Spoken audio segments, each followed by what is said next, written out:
Hello students, welcome to my channel. मैं हूं आपकी प्रज्ञा मैम और आज के वीडियो लेक्चर में हम क्लास 9th हिस्ट्री का चैप्टर 1 द फ्रेंच रेवोल्यूशन का सेकेंड पार्ट देखेंगे। तो पहला पार्ट हम डिस्कस कर चुके हैं जिसमें हमने देखा था एक रिवीजन देखा था, मतलब एक ट्रेलर देखा था, एक इंट्रोडक्शन देखा था कि फ्रेंच रेवोल्यूशन होता क्या है और हुआ क्यों था। तो हमने देखा था कि जो आर्मी है उसने जो बिल्डिंग है, बेस्टाइल बिल्डिंग, उसको पूरा ध्वस्त कर दिया था। उसके बारे में हमने देखा। फिर उसके बारे में हमने देखा कि फ्रेंच सोसाइटी जो है लेट 19th सेंचुरी में, वहाँ पे जो फ्रेंच सोसाइटी उसका डिविजन कैसा था। तो फर्स्ट स्टेज जो हुआ करता था वो था क्लर्जी, फिर उसके बाद नोबिलिटी, उसके बाद थर्ड स्टेट में बिजनेसमैन भी आते थे, पीसेंट्स, आर्टिशन, मतलब रिच और पुअर पीपल दोनों आते थे।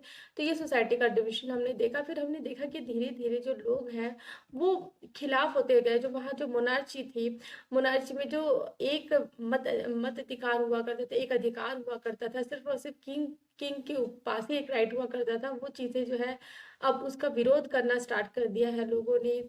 और हमने ये भी देखा कि क्यों ये विरोध हो रहा था, क्यों हो रहा था, क्योंकि टैक्सेस बढ़ते जा रहे थे, जो ब्रेड के प्राइसेस है वो बढ़ते जा रहे थे, जो कॉमन पीपल है उसके वेजेस नहीं बढ़ रहे थे और बहुत सारी दिक्कतें आ रही थी। तो अब हमको देखना है कि ये जो रेवोल्यूशन है उसका आउटब्रेक कैसे हुआ, मतलब आउटब्रेक मतलब उसका स्टार्ट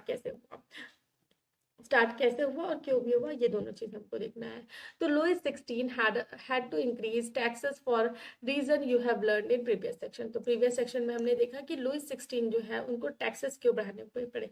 तो क्विक रिविजन देख लेते हैं क्यों बढ़ाने पड़े। एक, जब लुईस 16 किंग बने उनको खाली ट्रेजरी मिली, क्योंकि वॉर्स वगैरह के कारण जो है उनका जो पैसा है वो खत्म हो गया। उसके बाद फिर से लड़ाइयाँ होने लगी, अमेरिकन कॉलोनीज को ब्रिटिशर्स से छुड़ाने के लिए भी लड़ाई हुई, उससे उसमें भी काफ़ी पैसा लग गया। और जो वहाँ का जो कोर्ट हुआ करता था वो बहुत ही खर्चीला कोर्ट हुआ करता था, बहुत ही दिखावा वाला कोर्ट हुआ करता था, तो उसमें पैसे लग जाते थे। और एडमिनिस्ट्रेशन चलाना है तो स्टेट को पूरा देखने के लिए भी पैसे लगते, तो उसमें खर्च हो जाते थे, तो खर्चे बहुत थे। लुईस 16 जो है डेप्थ में आ चुके थे, तो उनको इस सब सारे रीजंस के कारण जो है टैक्सेस इंक्रीज करना पड़ रहा था। और एक और इसका रीजन ये भी था कि जो टैक्सेस है वो सारे लोग इक्वली नहीं देते थे, सिर्फ और सिर्फ जो थर्ड स्टेट के लोग हैं वही टैक्सेस दिया करते थे। तो जो रिच और एफ्लुएंट लोग हैं वो तो टैक्सेस से बच जाते थे, पुअर पीपल क्या टैक्स देगा, तो इसलिए भी उसको टैक्सेस ज़्यादा अच्छे से नहीं मिल पाता था, इसलिए और उसको टैक्सेस बढ़ाने की जरूरत पड़ी। तो how do you think he could have gone about doing this. तो भाई क्यों उन्होंने किया ये सारी चीजें। तो in France of old regime the monarch did not have power to impose taxes according to his will and all, rather he had to call a meeting of the state general which would then pass his proposal for the new tax। अब France का जो old regime था, मतलब 1789 से पहले का जो समय था, जब लुईस 16 किंग नहीं बने थे, तो उस समय क्या चलता था, जो तो मोनार्क होता है, मोनार्क मतलब जो किंग या क्वीन होते थे, तो उनके पास एक पूरा पावर नहीं हुआ करता था कि वो टैक्सेस भाई बोल दिया टैक्सेस और उसके बाद इम्पोज कर दिया गया, ऐसा नहीं हुआ करता था। इसके मतलब क्या करना पड़ता था कि उनको मीटिंग बुलानी पड़ती थी। जो स्टेट्स जनरल्स है ना, जो तीनों स्टेट्स है उनके जो जनरल्स है उनकी मीटिंग बुलाई जाती थी। उसके बाद एक प्रपोजल दिया जाता था, प्रपोजल पास होता था न्यू टैक्स के लिए, उसके बाद टैक्स इम्पोज किया जाता था। The state general was a political body to which the three states sent their representative. However, the monarch alone could decide when to call a meeting to this body. The last time it was done in 1614। तो यहाँ पे जो state general जो है एक क्या होती थी, पॉलिटिकल बॉडी हुआ करती थी। ये जो स्टेट जनरल है पॉलिटिकल बॉडी हुआ करती थी, जिसमें जो तीनों स्टेट्स है, क्लर्जी, नोबिलिटी और जो थर्ड स्टेट्स है जिसमें सारे जो कॉमन पीपल है वो आते हैं। तो ये जो तीनों स्टेट्स है वो अपने रिप्रेजेंटेटिव भेजते थे, और ये जो रिप्रेजेंटेटिव है ये पॉलिटिकल बॉडी फॉर्म करती थी, जिसे क्या कहा जाता था, स्टेट जनरल। तो ये जो मोनार्क है वो मीटिंग कभी भी बुला सकता था, लेकिन कोई भी डिसीजन वो अकेले नहीं ले सकता था। और ये जो मीटिंग है ये लास्ट टाइम कब हुई थी, 1614 को हुई थी। उसके बाद ऐसी कोई मीटिंग नहीं हुई थी। जो राजा है वो खुद ही सारे डिसीजन ले रहा था, खुद ही टैक्सेस इम्पोज कर रहा था। On 5 May 1789 Louis 16 called together an assembly of states general to pass proposal for new tax। तो अब 5 मई 1789 को लुईस 16 जो है असेंबली ऑफ स्टेट्स के जो जनरल है उनको प्रपोजल पास करता है, प्रपोजल देता है कि न्यू टैक्सेस के लिए। A resplendent hall in Versailles was prepare to host the delegates. अब जितने भी वहाँ पे जो ये जनरल असेंबली होने वाली थी, जितने भी वहाँ पे जो डेलीगेट्स मतलब प्रतिनिधि आने वाले हैं, उनके लिए जो बहुत ही बड़ा रिस्प्लेंडेंट मतलब बहुत ही अच्छे से सजाया धजाया एकदम आकर्षक तरीके से एकदम सजाया धजाया जो हॉल हॉल जो है वर्सलाइसिस में उसे तैयार किया गया। The first and second estates and 300 representative each who were seated in rows facing each other on two sides, while 600 members of the third state had to stand at the back। तो अब ये जो meeting हुई, ये जो resplendent hall सजाया गया, इसमें जो फर्स्ट और सेकंड क्लास के जो लोग हैं मतलब फर्स्ट और सेकंड स्टेट के जो लोग हैं, उन्होंने अपने 300 रिप्रेजेंटेटिव भेजे। मतलब 300 representative first class first states के और 300 रिप्रेजेंटेटिव सेकंड स्टेट्स के। तो इनको कैसे बैठाया गया? इनको बैठाया गया रोज में, ठीक है, जो एक दूसरे को फेस करते हुए थे। ठीक, जैसे कि ये जैसे कि आप मान लीजिए ये एक रो है, जैसे ये दो रो है जिसमें फर्स्ट स्टेट के बैठे हुए हैं, तो ये जो दो रो है उसमें सेकंड स्टेट और दोनों जो है एक दूसरे को फेस करते हुए बैठे हुए। ओके, तो और 600 मेंबर्स जो है वो थर्ड स्टेट से आए थे, लेकिन इनको बैठने की जगह नहीं दी गई थी, इन्हें क्या है खड़ा रखा गया। The third state was represented by its more prosperous and educated members. Peasants, artisans and women were denied entry to the assembly।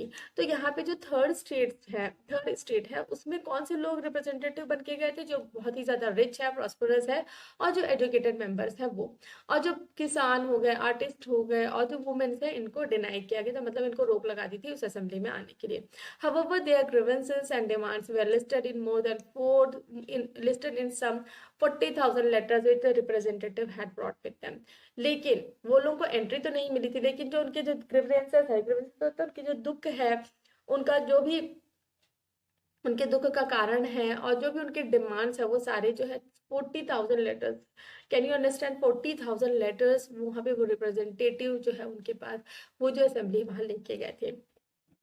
Voting in the state general in the past have been conducted according to the principle that each state had one vote। तो voting जो पहले जो state general है जो past में, वहां पे voting कैसे हुआ करती थी कि हर एक स्टेट के पास एक वोट होगा। This time to Louis 16 was determined to continue the same practice, but the members of the third state demanded that voting now be conducted by the assembly as whole, where each member would have one vote। तो अब यहाँ पे Lewis 16 को भी ऐसा ही करना था, मतलब हर एक जो जनरल स्टेट है उसको एक वोट दिया जाएगा, है ना। एक स्टेट गया है तो एक वहां पे वोट, जो कॉमन वहां पे जो लोग गए, जैसे 300 रिप्रेजेंटेटिव गए हैं तो वहां पे 300 रिप्रेजेंटेटिव का एक वोट जाएगा। तो इस टाइम लुईस 16 को भी ऐसे ही करने का कुछ सोचा था, लेकिन जो मेंबर्स थे थर्ड स्टेट के, उन्होंने क्या डिमांड किया कि नहीं भाई, वोटिंग अब अलग तरीके से होनी चाहिए, पूरी असेंबली का एक साथ वोटिंग होनी चाहिए, मतलब हर एक मेंबर को अधिकार होना चाहिए कि वो वोट दे। तो this was one of the democratic principle put forward by the philosopher like Rousseau in his book The Social Contract। When the king rejected this proposal, member of the third state walk out the assembly in protest। तो ये जो democratic principal है, ये कि कौन लेके आया था, ये जो सिद्धांत है इसको कौन लेके आया था? जो उस समय के जो फिलोसोफर थे, जिसके बारे में हमने पहले भी देखा, रॉसस।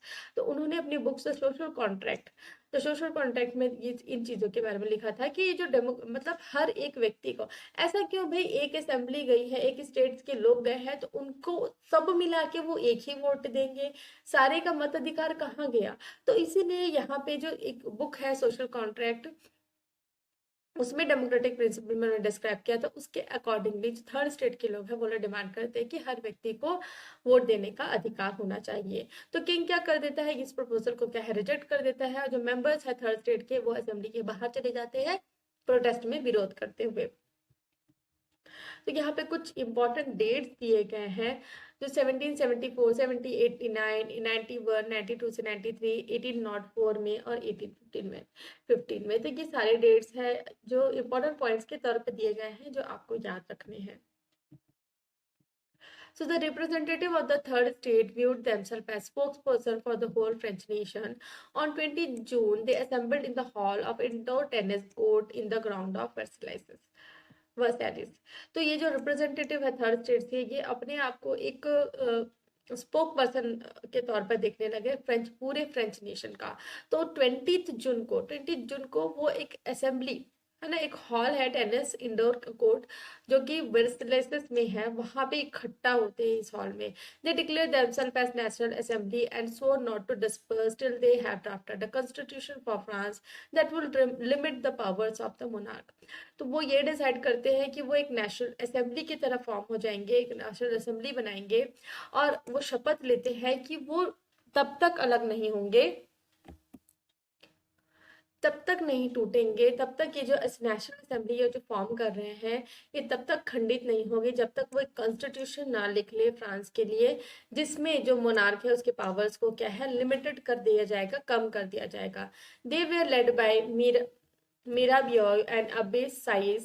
Mirabeau was born in a noble family, but was convinced of the need to do away with a society of feudal privilege. तो जो मीराबो है ये जो है ये एक नोबल फैमिली में जन्मे थे, लेकिन इनकी धारणा क्या थी कि भाई ये जो फ्यूडल प्रिविलेज है सोसाइटी में इसे खत्म कर दिया जाना चाहिए।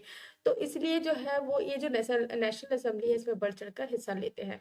He brought out a journal and delivered powerful speech to the crowd assembled at Versailles. तो उन्होंने एक जर्नल लेके आए और उन्होंने बहुत पावरफुल स्पीचेस दिए जो वहाँ पे क्राउड इकट्ठा थी, जो वर्सलाइसेस के जो क्राउड जो हॉल है वहाँ पे जो इकट्ठा थी क्राउड, उसमें बहुत ही जोरदार उन्होंने स्पीच दिया।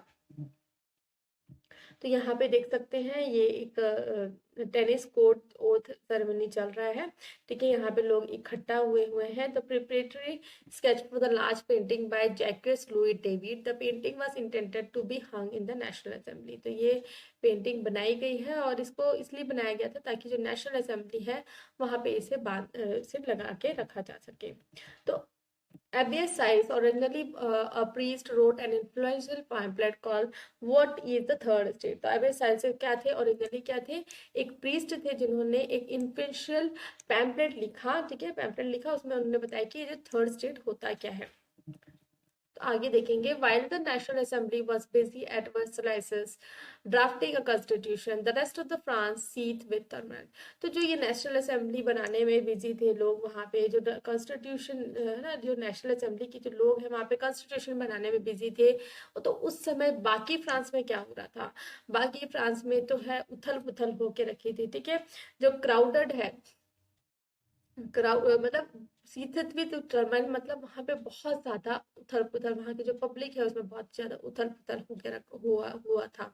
तो severe winter had meant a bad harvest, the price of the bread rose, often bakers exploited the situation and hoarded supplies। तो यहाँ पे बहुत ज्यादा ठंड पड़ी उस समय, और जो हार्वेस्ट है, जो खेती है वो पूरी तरीके से खराब हो गई, और जो प्राइसेस है ब्रेड के वो भी बढ़ गए। और इसका इतना कुछ होने के बाद, है ना, प्राइसेस बढ़ गए, ब्रेड के खाने के लिए नहीं मिल रहा है, उसके बाद भी जो बेकर्स हुआ करते थे वो इस सिचुएशन का फायदा उठा के लोगों को शोषित करते थे। कैसे, वो हॉर्ड करते थे सप्लाई को। हॉर्डर सप्लाईज मतलब वो सप्लाईज रोक देते थे, छुपा के रख लेते थे सामान अपने पास में। तो देखिए वैसे ही वहां पे भूखमरी चल रही है, लोग लोग तरस रहे हैं खाने के लिए, और यहाँ पे लोग क्या है, होर्डिंग कर रहे हैं। ये हर जगह होती है ना, अपने फायदे के लिए होर्डिंग कर रहे हैं ताकि प्राइसेस और बढ़े और फिर वो उसको हाई प्राइसेस में बेचे। After spending hours in long queues at the bakery, crowds of angry women stormed into the shop. At the same time, King ordered troops to move into Paris। तो अब भाई बहुत ही समय तक लंबी कतारों में खड़े रहने के बाद में बेकरी के बाहर में जो क्राउड्स है, एंग्री वुमेन, वहां पे जो वुमेन्स खड़ी हुई थी वो बहुत ही ज्यादा गुस्सा हो जाती है, और वो storm into the bakery shop, into the shop मतलब वहां पे वो धावा बोल देती है, वो अंदर घुस जाती है। और उसी समय जो किंग्स है वो अपने जो आर्मी है उसको पेरिस में मूव करने के लिए बोलता है, ठीक है। क्यों हो रहा है, क्योंकि लोग वहां पे प्रदर्शन कर रहे हैं, नेशनल असेंबली बन चुकी है, तो किंग भी ऑर्डर करता है अपने ट्रूप्स को कि वो पेरिस में जाए। और 14 जुलाई the agitated crowd stormed and destroy the Bastille, जिसके बारे में हमने पहले जो सेक्शन था सबसे पहले में हमने देखा कि 14 जुलाई को जो एजिटेटेड मतलब बहुत ही गुस्से के कारण जो क्राउड है वो क्या करती है, बहुत ही गुस्से तेजी से जाती है और जो बेस्टाइल बिल्डिंग होता है उसको डिस्ट्रॉय कर देती है। In the countryside, rumors spread from village to village that lords of manor had hired bands of brigands who were on their way to destroy the ripe crops.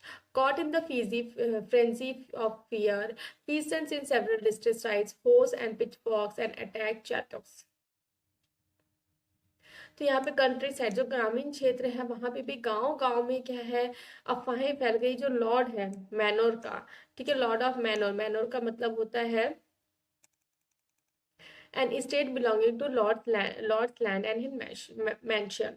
तो यहाँ पे जो स्टेट है ना, एक जो जागीर है, वो किसकी किसकी है, जो पूरे जो लैंड्स का जो लॉर्ड है, ठीक है, जो मालिक है, उसका जो स्टेट है, जो जागीर है, उसे मैनर कहा जाता है। और साथ ही साथ उसके जो उसके जो जितनी भी बिल्डिंग्स है, जितने भी उसके जो घर है, वो उनके अंडर में आते हैं।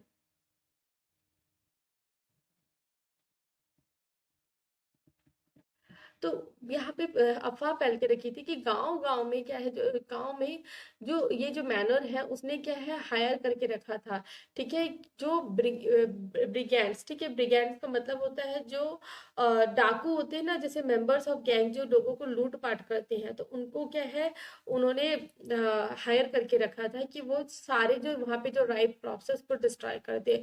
तो इसलिए क्या है, लोग बहुत दहशत में थे, फ्रेंजी ऑफ फियर मतलब दहशत में थे। और जो किसान है वहां पे सेवरल डिस्ट्रिक्ट में, वो क्या है, हो, ठीक है, फावड़ा और पिचफॉक, पिचफॉक भी एक तरीके का वो मिट्टी खोदने वाला होता है, एकदम लंबा सा उसकी डंडी होती है, और नीचे में जो त्रिशूल होता है ना, 3 ठोक, वैसा वैसा टाइप का वो होता है, ठीक है, और मिट्टी खोदने के लिए होता है वो। और अटैक करते चेतस, चेतस का मतलब होता है जो किंग का जो किला है उसे चेतस कहा जाता है। द कैस्टल और stately residence belonging to king और अ नोबल मैन।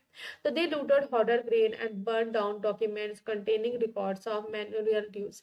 तो वो वहां पे क्या चाहते हैं, वो अटैक कर देते हैं जो किंग का जो कैस्टल है, मतलब पैलेस है वहां पे, और वहां पे जितने भी ग्रेन्स वगैरह होर्डर बात वहां पे रखे हुए रहते हैं उसको लूट लेते हैं। और जितने भी डॉक्यूमेंट्स रहते हैं जिसमें रिकॉर्ड हुआ करता था मिनरल ड्यूज का, है ना, उसको वो लोग जला देते हैं। A large number of nobles freed from their homes, many of them migrating to neighbour countries. और ये सब देखते हुए जो है, जितने भी नोबल्स हैं जिनके घर पे उन्होंने अटैक किया, ठीक है, वहां वो चले जाते हैं और दूसरे नेबरिंग कंट्रीज में जाके छुप जाते हैं। Faced with the power of his revolting subject, faced with the power of his revolting subjects, Louis XVI finally accorded recognition to the National Assembly and accepted the principle that his power would be now on to be checked by a constitution। तो भाई इतना revolting, अपने जो प्रजा है उसको revolt करते हुए देखते, विद्रोह करते हुए देखते हुए, लुइस 16 जो है फाइनली वो एक्सेप्ट कर लेते हैं, नेशनल असेंबली को रिकॉग्नाइजेशन दे देते हैं, पहचान दे देते हैं और एक्सेप्ट करते हैं जो भी उनके प्रिंसिपल्स हैं। और वो बोलते हैं कि उनके जो पावर्स है उनको वो जो कॉन्स्टिट्यूशन उन्होंने लिखा है उसके अकॉर्डिंगली वो यूज करेंगे। On the night of on the night of 4th August 1789, the Assembly passed a decree abolishing the feudal system of obligation and taxes. अब जो 4 अगस्त 1789 की जो रात है वहां पे जो असेंबली पास हो जाती है, उसमें एक डेकर, डेकर मतलब एक ऑफिशियल ऑर्डर है ना, जो गवर्नमेंट पास करती है उसे डेकर कहा जाता है, डेक्री कहा जाता है। तो डेक्री वहां पे वो पास करते हैं और उसमें जो फ्यूडल सिस्टम है उसको अबॉलिश, खारिज कर दिया जाता है, जिसमें जो भी टैक्सेस वगैरह है सारी चीजें खारिज कर दी जाती है। तो members of the clergy too were force to give up their privileges. और जो भी मेंबर्स थे, जो क्लर्जी मेंबर्स थे, जो चर्चेस के अधिकारी थे, उनको भी बोला जाता है कि वो अपने जो सारे जो प्रिविलेज है, अधिकार है, उसको गिव अप कर दे। And tithes were abolished and the land old by the church were confiscated. जो भी तीथीस नामक जो टैक्स हुआ करता था उसको भी खारिज कर दिया गया है, और जितनी भी लैंड है जो चर्च के अंडर है उसको भी उनको भी वापस ले लिया गया। एज द रिजल्ट, और इसका रिजल्ट क्या हुआ, the government acquire assets worth at least 2 billion livres. और इसका रिजल्ट ये हुआ कि गवर्नमेंट के पास एसेट्स आ गए, कितने, एटलीस्ट 2 बिलियन लेवरीज की, जितनी उसके पास डेप्थ भी थी। तो आगे हम देखेंगे France become a constitutional monarchy. तो अब जो है नेशनल असेंबली को पहचान मिलने के बाद, रिकॉग्नाइजेशन मिलने के बाद, लुइस 16 जो है वो एक्सेप्ट कर लेते हैं सारी चीजों को, तो फ्रांस जो है कॉन्स्टिट्यूशनल मोनार्ची बन जाता है। The national assembly completed the draft of the constitution in 1791। तो करीबन करीबन 2 से 3 साल लग गए। 1791 में जो नेशनल असेंबली है वो अपना जो कॉन्स्टिट्यूशन है उसको पूरी तरीके से ड्राफ्ट कर लेती है। Its main object was to limit the powers of the monarch. These power instead of being concentrated in the hands of one person were not separated and assigned to different institution, the legislature, executive and judiciary. तो यहाँ पे main object क्या था कि जो monarch का जो power है एक ही व्यक्ति के पास पावर नहीं रहना चाहिए, मुनाज के पास जो पावर है उसको क्या करना चाहिए, लिमिट कर देना चाहिए। और उसके अलावा है ना, इस पावर्स को, पावर जो है एक ही हाथ में ना रहते हुए जो डिफरेंट इंस्टीट्यूशन है उनको असाइन कर देना चाहिए। जैसे कि तीन इंस्टीट्यूशन है, लेजिस्लेचर, एग्जीक्यूटिव और जुडिशरी। ये तीन जो ये जो इंस्टीट्यूशन है इनके पास अब पावर्स होंगे। तो ये तीनों क्या है हम यहाँ पे पिक्चर में देखेंगे। This made a France a constitution monarchy. तो इससे क्या है, फ्रांस अब क्या बन गया, कॉन्स्टिट्यूशनल मोनार्ची। मतलब राजा तो रहेगा, राजा या रानी, कोई भी राजा या रानी तो रहेगा, लेकिन उनको काम कैसे करना है, जो कॉन्स्टिट्यूशन लिखा गया है उसके अकॉर्डिंगली करना है। तो figure 7 explain the how the new political system work. तो यहाँ पे फिगर 7 हमको देखना है जिसमें पॉलिटिकल सिस्टम कैसे वर्क होगा उसके बारे में बताया गया है। तो ये पिक्चर में दिया गया है जुडिशरी, एग्जीक्यूटिव और लेजिस्लेचर। तो जुडिशरी मतलब जो जज है ना, जो कानूनी कार्यवाही करेंगे वो लोगों को जुडिशरी के अंदर रखा जाता है। जो जुडिशरी के अंदर होगा जज, जज भी वोटिंग है ना। जो एक्टिव सिटीजन्स है, तो सबसे पहले तो हम नीचे से देखते हैं। तो यहाँ पे दो तरीके के सिटीजन है। एक्टिव सिटीजन जिनको वोट का अधिकार होगा, तो about 4 millions of population of 28 million, तो 28 मिलियन से 4 मिलियन पीपल को वोट का अधिकार होगा। और उसमें पैसिव सिटीजन भी होंगे जिनको वोट का अधिकार नहीं होगा। तो अबाउट 3 मिलियन पीपल जो है वो पैसिव सिटीजन के अंदर आएंगे। तो वो children and women, children and youth below 25 जो है ये पैसिव सिटीजन के अंदर आएंगे जिनको वोट का अधिकार नहीं होगा। तो ये जो एक्टिव सिटीजन्स है वो अपने प्रतिनिधि चुनेंगे, तो वोट से वो जज भी चुनेंगे, ठीक है। तो वोट से वो इलेक्टर्स मेंबर्स चुनेंगे। तो यहाँ 50,000 मेन जो है वो इलेक्टर एज अ इलेक्टर चूज किए जाएंगे, जो कि नेशनल असेंबली, ठीक है, जो फिर वोट करेंगे और नेशनल असेंबली के मेंबर्स जो 745 मेंबर्स है उनको सेलेक्ट करेंगे। तो ये फॉर्म होगा लेजिस्लेचर। तो लेजिस्लेचर कंट्रोल करेगा जो एग्जीक्यूटिव है। एग्जीक्यूटिव में कौन होगा, किंग होगा और उसके मिनिस्टर्स होंगे। तो ये लेजिस्लेचर जो है ये कंट्रोल करेगा किंग को, किंग के पास पावर होगा वो नेशनल असेंबली को कंट्रोल करे, और नेशनल असेंबली जो है मिनिस्टर्स को भी कंट्रोल होगा। तो ये जो है पूरा जो है उस समय का जो है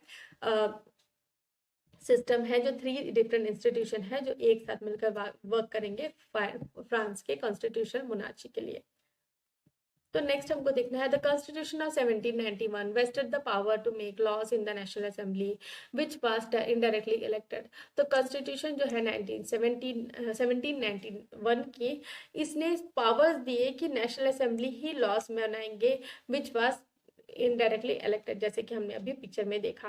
that is citizen voted for a group of electors who in turn choose assembly. जैसे कि हमने यहाँ पे देखा जो सिटीजन्स है वो इलेक्टर्स चूज करेंगे 50,000 मेंस, और ये जो इलेक्टर्स है वो चूज करेंगे नेशनल असेंबली को जिसमें 745 मेंबर्स होंगे।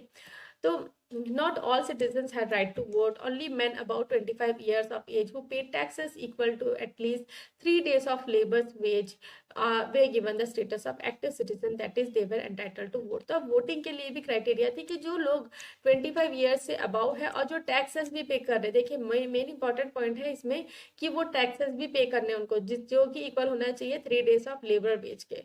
तो वो लोग ही एक्टिव सिटीजन के फॉर्म में होंगे। अगर कोई जो है ये टैक्स नहीं पे करता तो उसको वोट का अधिकार भी नहीं दिया जाएगा। तो वही लोग जो 25 ईयर से अबाउ है और जो equal to 3 days of labour wage का टैक्स पे करते हैं उन्हीं को ही उन्हीं को ही वोट देने के लिए मिलेगा। तो remaining men and all women were classified as passive citizen. To qualify as elector then as a member of assembly and man has to belong to high bracket of taxpayers। तो अब भाई ये जो रिमेनिंग मैन एंड वुमेन है उनको as a passive citizen लिया। Passive citizen मतलब वो सिटीजन है लेकिन उनको वोट का कोई भी अधिकार नहीं है, और आपको एज ए इलेक्टर क्वालिफाई करना है। फिर उसके बाद as a member of assembly आपको क्वालिफाई करना है, तो आपको एक हाई ब्रैकेट है ना, एक हाई लेवल का टैक्स पेयर बनना पड़ेगा। तो देखिए यहाँ पे जो सिटीजन जो है जो 3 लेबर वेजेस के इक्वल टैक्स पे कर रहे हैं वो एक्टिव सिटीजन है। अगर आप बहुत ज्यादा फिर टैक्स पे करेंगे, उससे ज्यादा टैक्स पे करेंगे तो आप इलेक्टर्स कैटेगरी में आ जाएंगे, और ज्यादा अगर आप टैक्स पे कर पाएंगे तो आप नेशनल असेंबली में पहुंच पाएंगे। तो यहाँ पे मेंबर्स का ग्रोथ कैसे हो रहा है, जितना ज्यादा आप टैक्स पे करेंगे उतने आप बड़े औहदे में माने जाओगे। तो political system under constitution of 1791। तो यहाँ पे हम पिक्चर देख सकते हैं। तो ये जो पिक्चर है ये है the declaration of right of man and citizen painted by the artist Le Barbier In 1790, the figure on the right represent France, the figure on the left symbolizes the law. तो यहाँ पे ये पूरा picture जो है ये France को resemble करता है। इसमें एक एक जो चीजें हैं उसका कुछ ना कुछ मतलब है। तो यहाँ पे ये एक लेडी है, इनका भी एक मतलब है, एक लेडी का पिंक वाले ड्रेस में, रेड वाले ड्रेस में, और इन्होंने जो चेन पकड़ के रखी है उसका भी मतलब है। यहाँ पे आप बीच में एक रिंग देख रहे हैं, इसका भी मतलब है। और यहाँ पे ट्रायंगल है, उसमें आई है, उसका भी मतलब है। यहाँ पे एक हथियार सा दिख रहा है आपको। सारी चीजों का कुछ ना कुछ मतलब है जो हम आगे देखेंगे। तो यहाँ पे the constitution began with the declaration of rights of man and citizen. तो कॉन्स्टिट्यूशन की शुरुआत कैसे हुई? जब डिक्लेयर किया गया जो राइट्स है, मैन को राइट क्या क्या राइट देने हैं, सिटीजन को क्या क्या राइट देने हैं। तो right such as right to life, speech of right, freedom of speech, freedom of opinion, equality before law were established as natural and inalienable rights, that is they belong to each human by birth and could not be taken away. It was the duty of the state to protect each citizen natural rights. तो यहाँ पे ये बताया गया है कि ये जो राइट्स है ना, राइट जीने का अधिकार, बोलने का अधिकार, ओपिनियन रखने का अधिकार, इक्वालिटी बिफोर लॉ। तो ये क्या है? नेचुरल और इनएलिएनेबल। इनएलिएनेबल मतलब जिससे छीना नहीं जा सकता। तो ये राइट्स जो है वो बाय बर्थ मिलेंगे हर ह्यूमन बींग्स को, और जिसको छीना नहीं जा सकेगा। और ये ड्यूटी होगी स्टेट की कि वो जो ये सारे जो राइट्स है उसको प्रिजर्व करे। तो ये जो डिक्लेरेशन है यहाँ पे 17 डिक्लेरेशन है, उसको पहले हम देख लेते हैं, फिर एक एक जो यहाँ पे चीजें हैं उनका मतलब देखेंगे। तो men are born and remain free and equal in rights. ठीक है, जैसे कि मैन जो है वो अगर जन्म से ही उसको मतलब फ्रीडम है और इक्वल राइट्स मिलना चाहिए। The aim of every political association is the preservation of natural and inalienable rights of man. These are liberty, property, security and resistance to oppression. तो हर एक जो पॉलिटिकल एसोसिएशन फॉर्म होगा उसका क्या क्या एम होना चाहिए कि ये जो इनएबल राइट्स है ह्यूमन मैन के, जो कि है liberty, property, security, resistance to operation, इसको उनको प्रिजर्व करना है, मतलब सुरक्षित रखना है। लिबर्टी मतलब आजादी, प्रॉपर्टी मतलब उनके पास जो भी प्रॉपर्टी होनी, सिक्योरिटी उनको एक सिक्योरिटी मिलनी चाहिए, और कोई भी अत्याचार से उनको बचा के रखना है। The source of all sovereignty resides in the nation. No group or individual may exercise authority that does not come from people. तो सारा जो अथॉरिटी है वो नेशन के पास होगा, कोई भी इंडिविजुअल ग्रुप फॉर्म नहीं करेगा जो कि एक अथॉरिटी के फॉर्म को फॉर्म कर लेगा और लोगों पे राज करना लग जाएगा। ऐसा टाइप का कुछ भी नहीं होने वाला। तो liberty consist of power to do whatever is not injurious to other. तो यहाँ पे जब हम लिबर्टी की बात कर रहे हैं, यहाँ पे आपने देखा लिबर्टी जो हमारे कॉन्स्टिट्यूशन में भी लिखा हुआ, इंडिया कॉन्स्टिट्यूशन में भी, लिबर्टी का मतलब होता है कि आपको जो आपकी जो इच्छा है आप वो कर सकते हैं। बट इसका मतलब ये नहीं है कि आप दंगा फसाद कर रहे हो, आप किसी को मार दिए, है ना, बहुत मतलब इस तरीके का काम नहीं करना है जिससे किसी को हानि ना पहुंचे, उस तरीके की liberty. The law has the right to forbid only action that is injurious to society. तो लॉ के पास ये अधिकार होगा कि वो इन चीजों को रोके जिससे सोसाइटी को नुकसान पहुंचे। The law is the expression of general will.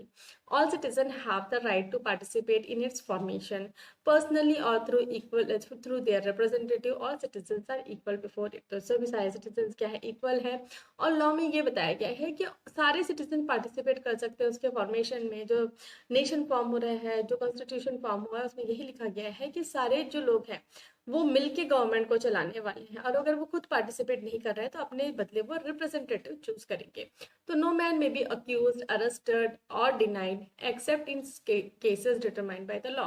किसी भी इंसान को क्या है दोषी नहीं ठहराया जा सकता, उसको अरेस्ट नहीं किया जा सकता या डिटेन नहीं किया जा सकता जब तक जो लॉ है, जो जुडिशरी है, वो वहां पर उसका जुर्म साबित ना हो जाए। 11th है every citizen may speak, write and print freely. He must take responsibility for abuse of such liberty in case determined by the law. तो सारे सिटीजन्स के पास अपनी बातों को बोलने का, लिखने का या प्रिंट करवाने का अधिकार है। बस ये चीज होनी चाहिए कि कोई भी अब्यूसिव वर्ड नहीं होना चाहिए, कोई भी गलत तरीके की बात वहां पे नहीं होनी चाहिए। For the maintenance of the public foods and for expenses of administration a common tax is indispensable. It must be assessed equally on all citizens in proportion to their means. मतलब सारे जो पब्लिक है, सारे जो people है, उनको एक common tax देना है। ठीक है, क्योंकि भाई राज्य चलाना है, एडमिनिस्ट्रेशन चलाना है, उसके लिए खर्चे तो लगेंगे, तो उसके लिए कॉमन टैक्स देना है और सारे सिटीजन को उसको इक्वली बियर करना है। ये जो 3 स्टेट्स वाला जो पहले था वो सारी चीजें अब खत्म कर दी गई है। Since property is sacred and inviolable right, no one can be deprived of it unless a legally established public necessity requires it. In that case a just compensation must be given in advance. तो यहाँ पे ये बताया जा रहा है जो property है, ठीक है, प्रॉपर्टी जो है वो मतलब खुद की होती है तो उसको कोई छीन नहीं सकता, इनवाइबल राइट है, कोई छीन नहीं सकता आपका प्रॉपर्टी वगैरह जो भी है।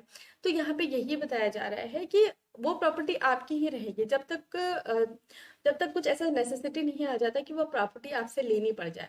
और अगर वो प्रॉपर्टी आपसे लेना पड़ जा रहा है, छीनना पड़ जा रहा है, तो उसका कंपनसेशन देना पड़ेगा आपको। जैसे कि होता है, जैसे रेलवेज बनाते हैं, रेलवेज के लिए जब रेल मार्ग बनाते हैं, रोड बनाते हैं, तो अगर किसी की प्रॉपर्टी के ऊपर अगर वो चीजें बन रही है तो जो गवर्नमेंट को उसमें उनको कंपनसेशन देना पड़ता है। तो यहाँ पे सोर्स बी हमको देखना है, सोर्स ए हमने देख लिया, सोर्स बी देखना है। The revolutionary journalist Jean Paul mart, ठीक है, उन्होंने कमेंट किया था न्यूज़पेपर में, उनकी न्यूज़पेपर थी दामी दू people the friend of the people on the constitution drafted by the national assembly. जो कॉन्स्टिट्यूशन ड्राफ्ट किया नेशनल असेंबली ने, उनके उसके बारे में उन्होंने कमेंट किया था। क्या कमेंट किया था? The task of representing the people has been given to rich, the lot of the poor and oppressed will never be improved by peaceful means alone. Here we have absolute proof of how wealth influences the law. Yet laws will last only as long as people agree to obey them. And when they have managed to cast off the yoke of an aristocrat, they will do the same to other owners of wealth. A source as extract from the newspaper Lamy Do People. तो यहाँ पे ये बताना चाह रहे हैं कि ये जो कॉन्स्टिट्यूशन फ्रेम किया गया है नेशनल असेंबली ने, तो ये मतलब पूरा बेकार है। यहाँ पे जो है, जो टास्क है पीपल को रिप्रेजेंट करने का, वो रिच पीपल को दिया गया है। इसमें जो पुअर और ऑप्रेस्ड पीपल है उनको कुछ भी नहीं मिलने वाला है, सिर्फ मतलब दिखावा होने वाला है कि वेल्थ जो है वो लॉ को इन्फ्लुएंस करता है। क्योंकि हमने देखा कि अभी जो हमने देखा, तो उसमें हमने देखा कि कॉमन पीपल जो है, जिनके पास प्रॉपर्टी है वही टैक्स दे सकते हैं, फिर जिसके पास ज्यादा प्रॉपर्टी है वो आगे ऊपर वाले मेंबर्स बनते जाएंगे, लेजिस्लेटिव असेंबली के मेंबर्स बनते जाएंगे। तो उसके ऊपर यही यहाँ पे कटाक्ष कर। अब आगे जो है हमको देखना है रीडिंग पॉलिटिकल सिंबल्स। जो हमने अभी पहले पिक्चर देखी है उसकी जो सारे सिंबल्स है उसके बारे में हमने देखना है। The majority of man and women in 18th century could not read or write, so images and symbols were frequently used instead of printed words to communicate important ideas. The painter Lee Barber used many such symbols to convey the content of Declaration of Right. Let us try to read the symbols. तो यहाँ पे बहुत सारे जो लोग हैं उस समय जो 18th century में, वो पढ़ लिख नहीं सकते थे, इसलिए जो है मेजोरिटी जो है इमेजेस और सिंबल्स यूज करके जो कम्युनिकेशन किया जाता था। तो यहाँ पे पेंटर ली बार्बल ने भी, जो फिगर 8 में हमने देखा, उसने बहुत सारे सिंबल्स यूज किए हैं और इस सिंबल्स को हमने देखना है। तो एक बार फिर से वो पिक्चर को पहले देख लेते हैं। जैसे कि मैंने बताया था, ये जो पिक्चर है, यहाँ पे ये लेडी है, ये लेडी है, यहाँ पे एक आई है और एक ट्राइंगल है, इन्होंने हथकड़ियाँ पकड़ी रखी है, इन्होंने कुछ एक और यंत्र, कुछ ऐसा कुछ डिवाइस पकड़ा हुआ है, यहाँ पे भी एक डिवाइस है। तो इन सारी चीजों के बारे में देखना, और ये राउंड सर्कल है, सारी चीजों के बारे में भी हम देखते हैं। तो यहाँ पे ब्रोकन चेन, तो ब्रोकन चेन क्या सिंबल कर रहा है कि अब कोई भी स्लेव नहीं रहेगा, हथकड़ियां सारी टूट चुकी हैं। तो chains were used to fetter slave, fetter मतलब बांधने के लिए यूज किया जाता था। The broken chains act stand for the act of becoming free. तो यहाँ पे ब्रोकन चेन इस चीज को दर्शा रहा है कि अब सारे लोग क्या है, फ्री है। द बंडल ऑफ रॉड्स, ठीक है, यहाँ पे बंडल ऑफ रॉड्स और फेसेस, ठीक है, कोई भी रॉड का बंडल, तो one rod can be easily broken but an entire bundle strength lies in unity. जैसे कि एक लकड़ी का टुकड़ा आराम से टूट जाता है, लेकिन अगर हम उसी गट्ठे को तोड़ेंगे तो वो एक साथ नहीं टूटने वाला। तो यहाँ पे जो बंडल ऑफ रॉड्स है सिंबल कर रहा है स्ट्रेंथ का। यहाँ पे ट्रायंगुलर आई है, तो eye within a triangle radiating light.